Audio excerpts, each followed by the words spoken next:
மணிவாசகரின் சிவபுராணத்தில் 77வது வரியாக போக்கும் வரவும் புணர்வும் இல்லா புண்ணியனே என்கின்றார்.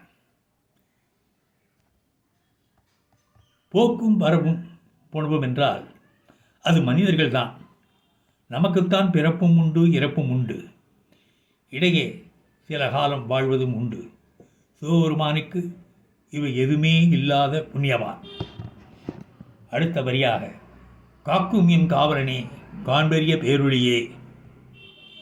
எம் காவலனே என்று கூறியிருப்பதால் உலக மக்கள் அனைவரையும் காக்கும் காவலனாக இருக்கின்றார்.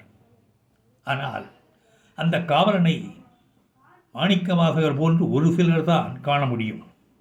கண்டவர் விண்டதில்லை, விண்டவர் கண்டதில்லை என்பார்கள்.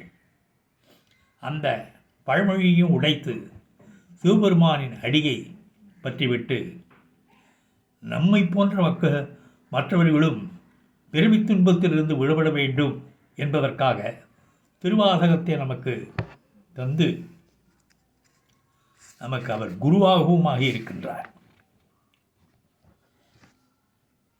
தவறு செய்தால் பல பிறவிகள் உண்டு என்பதை நாம் புரிந்து கொள்ள வேண்டும்.